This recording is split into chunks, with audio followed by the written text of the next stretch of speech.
15장. 그때에 바리새인과 서기관들이 예루살렘으로부터 예수께 나아와 이르되 당신의 제자들이 어찌하여 장로들의 전통을 범하나이까? 떡 먹을 때에 손을 씻지 아니하나이다. 대답하여 이르시되 너희는 어찌하여 너희의 전통으로 하나님의 계명을 범하느냐? 하나님이 이르셨으되 내 부모를 공경하라 하시고 또 아버지나 어머니를 비방하는 자는 반드시 죽임을 당하리라 하셨거늘 너희는 이르되 누구든지 아버지에게나 어머니에게 말하기를 내가 드려 유익하게 할 것이 하나님께 드림이 되었다고 하기만 하면 그 부모를 공경할 것이 없다 하여 너희의 전통으로 하나님의 말씀을 폐하는도다. 외식하는 자들아, 이사야가 너희에 관하여 잘 예언하였도다. 일러스되 이 백성이 입술로는 나를 공경하되 마음은 내게서 멀도다. 사람의 계명으로 교훈을 삼아 가르치니 나를 헛되이 경배하는도다 하였느니라 하시고 무리를 불러 이르시되 듣고 깨달으라. 입으로 들어가는 것이 사람을 더럽게 하는 것이 아니라 입에서 나오는 그것이 사람을 더럽게 하는 것이니라. 이에 제자들이 나아와 이르되 바리새인들이 이 말씀을 듣고 걸림이 된 줄 아시나이까? 예수께서 대답하여 이르시되 심은 것마다 내 하늘 아버지께서 심으시지 않은 것은 뽑힐 것이니 그냥 두라. 그들은 맹인이 되어 맹인을 인도하는 자로다. 만일 맹인이 맹인을 인도하면 둘이 다 구덩이에 빠지리라 하시니 베드로가 대답하여 이르되 이 비유를 우리에게 설명하여 주옵소서.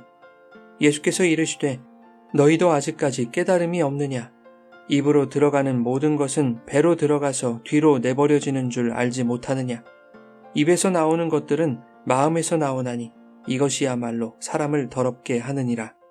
마음에서 나오는 것은 악한 생각과 살인과 간음과 음란과 도둑질과 거짓 증언과 비방이니 이런 것들이 사람을 더럽게 하는 것이요 씻지 않은 손으로 먹는 것은 사람을 더럽게 하지 못하느니라. 예수께서 거기서 나가사 두로와 시돈 지방으로 들어가시니 가나안 여자 하나가 그 지경에서 나와서 소리질러 이르되 주 다윗의 자손이여 나를 불쌍히 여기소서. 내 딸이 흉악하게 귀신 들렸나이다 하되 예수는 한 말씀도 대답하지 아니하시니 제자들이 와서 청하여 말하되 그 여자가 우리 뒤에서 소리를 지르오니 그를 보내소서. 예수께서 대답하여 이르시되 나는 이스라엘 집에 잃어버린 양 외에는 다른 데로 보내심을 받지 아니하였노라 하시니 여자가 와서 예수께 절하며 이르되 주여 저를 도우소서. 대답하여 이르시되 자녀의 떡을 취하여 개들에게 던짐이 마땅하지 아니하니라. 여자가 이르되 주여 올소이다마는 개들도 제 주인의 상에서 떨어지는 부스러기를 먹나이다 하니 이에 예수께서 대답하여 이르시되 여자여 내 믿음이 크도다.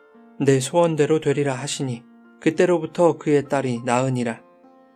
예수께서 거기서 떠나사 갈릴리 호숫가에 이르러 산에 올라가 거기 앉으시니 큰 무리가 다리 저는 사람과 장애인과 맹인과 말 못하는 사람과 기타 여럿을 데리고 와서 예수의 발 앞에 앉힘에 고쳐주시니 말 못하는 사람이 말하고 장애인이 온전하게 되고 다리 저는 사람이 걸으며 맹인이 보는 것을 무리가 보고 놀랍게 여겨 이스라엘의 하나님께 영광을 돌리니라.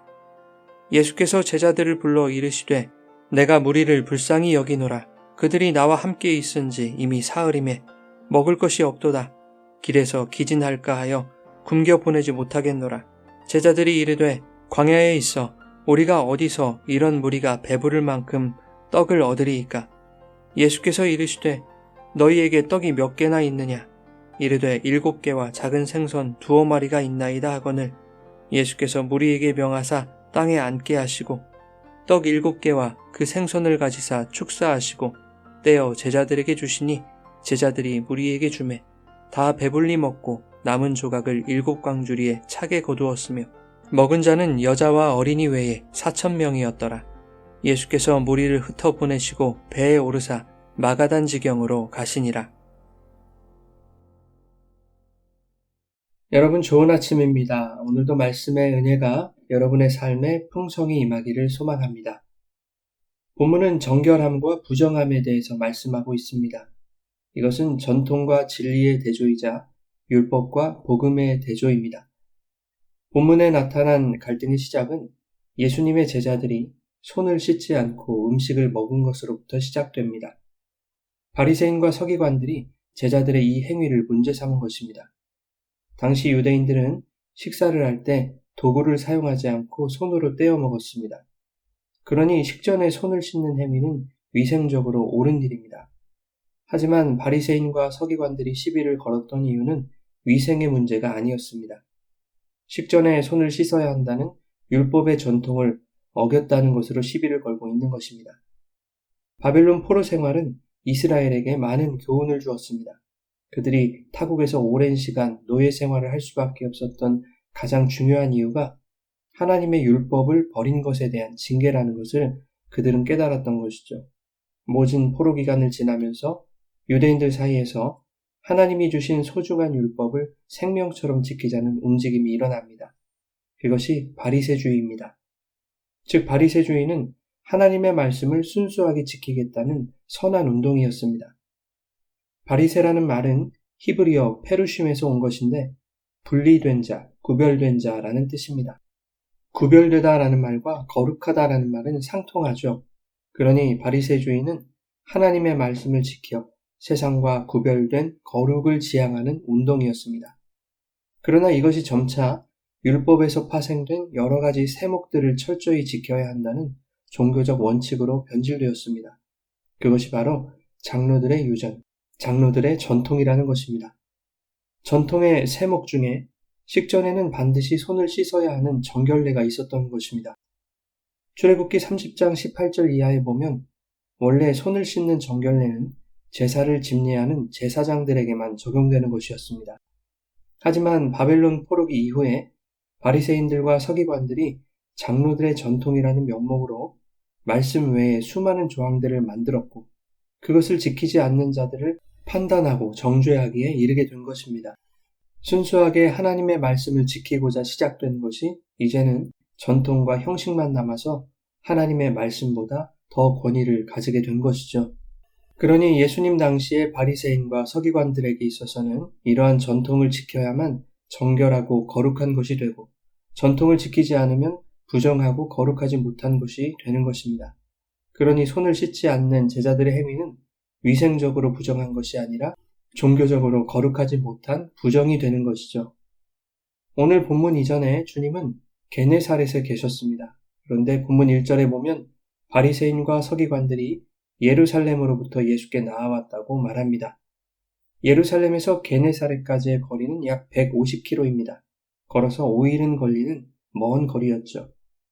바리새인과 서기관들은 예수님에게서 흠을 찾기 위해 그 먼 거리를 걸어온 것입니다. 그렇게 예수님의 주위를 맴돌다가 그들의 눈에 손을 씻지 않는 제자들의 행위가 포착된 것입니다. 바리새인과 서기관들의 종교적 열심은 대단합니다.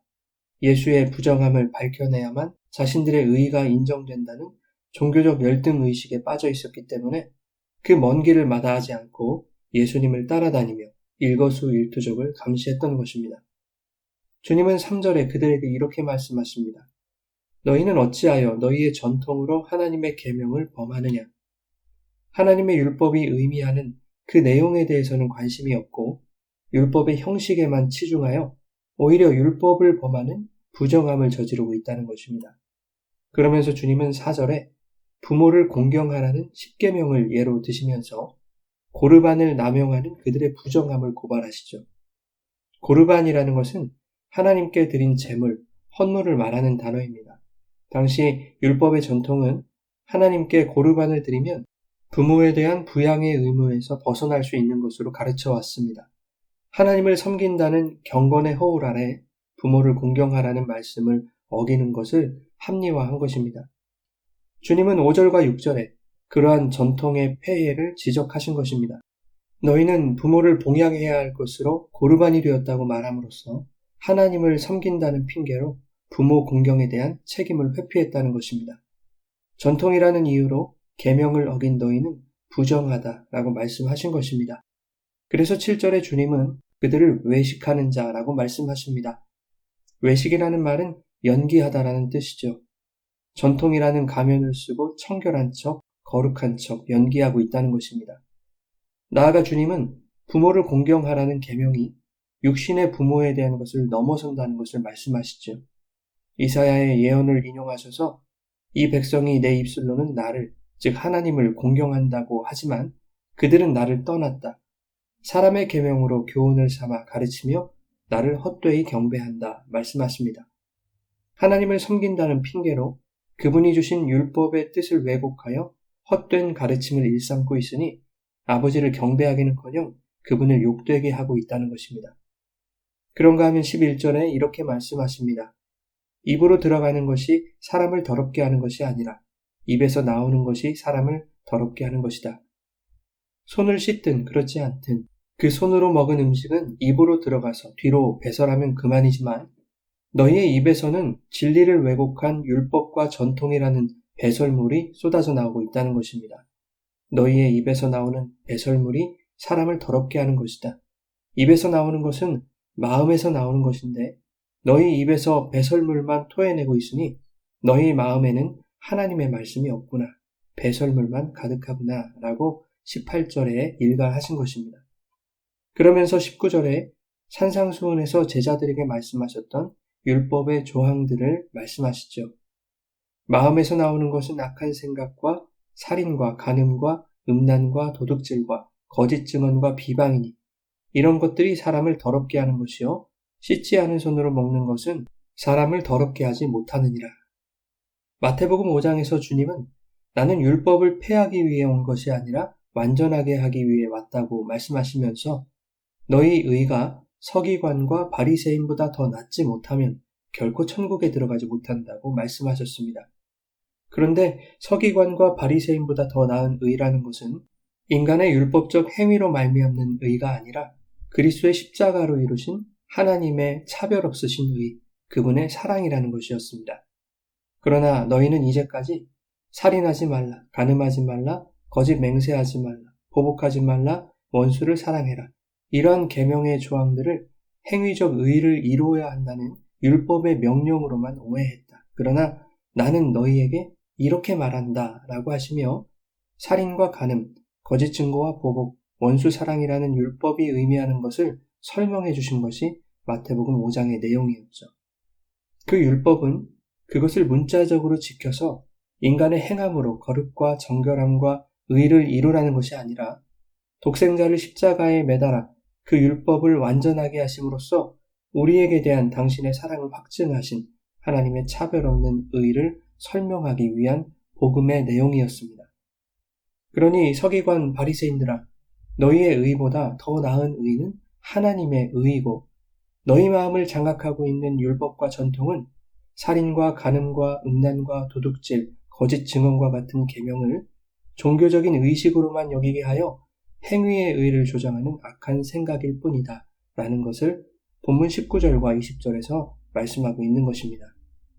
이 말씀 바로 다음에 가나안 여인과 예수님의 이야기가 나오고 있는 것은 바리새인과 서기관들의 율법과 그 전통으로 부정하다 규정당한 가나안 여인이야말로 그 마음에 진리를 품고 있는 정결한 자임을 말씀하고 있는 것입니다. 가나안 여인이 자기 딸이 귀신에 들려 예수님께 나와 고쳐주실 것을 호소합니다. 하지만 예수님은 자신이 이스라엘의 집에 잃어버린 양 외에는 다른 데로 보내심을 받지 않았다고 거절하시죠. 이것은 예수님의 본심이 아닙니다. 마태복음의 독자였던 유대인들은 예수님의 이 말씀이 반가웠을 것입니다. 무엇이 정결한 것인가, 무엇이 부정한 것인가의 문제에 있어서 유대인들은 이스라엘 자손의 정결과 이방인의 부정이라는 구도가 당연하다고 여겼을 것이기 때문입니다. 주님은 그들 안에서 그러한 편견을 끄집어내고 계신 것이죠. 여자가 다시 예수께 호소하자 예수님은 더 심한 말씀을 하십니다. 자녀의 떡을 취하여 개들에게 던짐이 마땅하지 아니하니라. 이 역시 자녀와 개라는 구도를 통해서 우리만 거룩한 하나님의 자녀이고 이방인들은 모두 개라고 하는 유대인들의 마음속에 가득 차 있는 악한 생각을 그들의 양심에 고발하시는 것입니다. 27절의 여인은 이렇게 말합니다. 옳습니다. 저는 개입니다. 그러나 개들도 주인의 상에서 떨어지는 부스러기를 먹습니다. 여인은 자신을 부정하게 보는 율법의 정죄를 반박하려 하지 않습니다. 자신의 부정을 인정하고 있는 것입니다. 모든 사람이 부정한 죄인이라는 율법의 고발은 옳습니다. 문제는 그 부정함을 율법 지킴의 행위로 만회하거나 가릴 수 있다고 여기는 것입니다. 율법이 인간의 부정함을 고발할 때 인간이 할 수 있는 최선의 선택은 부정한 자도 의로운 자로 대하시는 주님을 붙드는 것입니다. 개와 같은 존재에게도 생명의 양식을 허락하시는 분이 우리 주님이심을 믿으며 가나안 여인처럼 그분의 양식과 은혜를 구하는 것입니다. 그러한 여인을 주님은 칭찬하시죠. 여자여, 내 믿음이 크도다. 이 말씀을 듣는 제자들과 유대인들, 그리고 예수님의 주위를 맴돌던 바리새인과 서기관들에게 무엇이 거룩이고 부정한 것인지를 말씀해 주신 것입니다. 29절부터는 갈릴리 호숫가의 한 산에서 병자를 고치신 이야기가, 32절부터는 칠병이어의 기적 이야기가 이어집니다. 주님이 이 땅에 오신 이유는 건강한 자를 대우하시고 의로운 자들에게 상 주시기 위해서가 아니라 병든 자를 고치시고 부정한 자들에게 생명의 떡을 주시기 위함임을 보여주신 것입니다.